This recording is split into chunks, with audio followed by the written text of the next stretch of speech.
जिनकी अब तक शादी नहीं हुई या रिश्ते नहीं होते किसी वजह से, वो परेशान न रहा करें। शादी होना न होना ये अल्लाह ताला की तरफ से होता है। अल्लाह ताला ने आपके जोड़े को भी दुनिया में भेजा है, बस जब आपका वक्त लिखा होगा ये तभी होगा। बेशक निकाह आपका आधा दिन मुकम्मल करता है और ये सुन्नत मुस्तफ़ा सल्लल्लाहु अलैहि वसल्लम भी है, लेकिन क्या सिर्फ यही हमारा एक मकसद है दुनिया में आने का? क्यों हर वक्त हम बस निकाह कब होगा इसके लिए परेशान रहती हैं?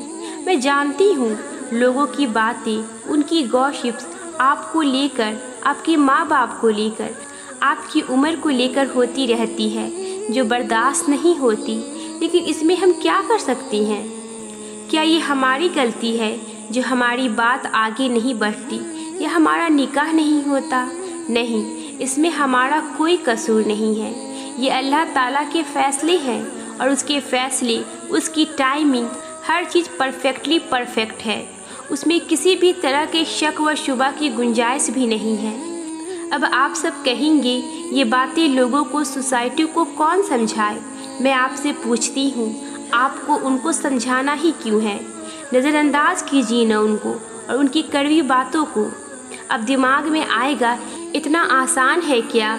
लिखना और बोलना आसान है, मैं कहती हूँ करना उससे भी आसान है। बताऊँ कैसे?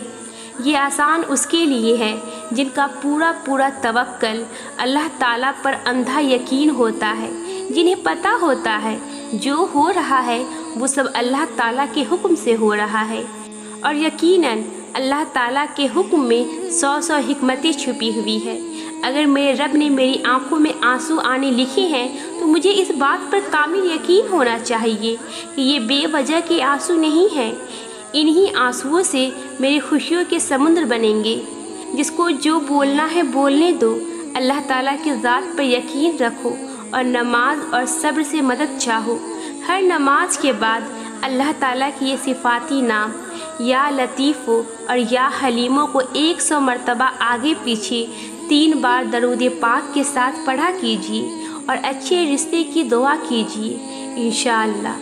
इंशाअल्लाह जल्द अज जल्द अच्छा सुन्नतों भरे रिश्ता नसीब होगा। कोई भी विर्द और वजीफ़ा बगैर 5 वक्त की नमाज के कबूल नहीं होते। नमाज फ़र्ज़ है। अल्लाह ताला हम सब को सुन्नतों भरे रिश्तों से नवाजे और सब के लिए उनके निकाह आसान बनाए।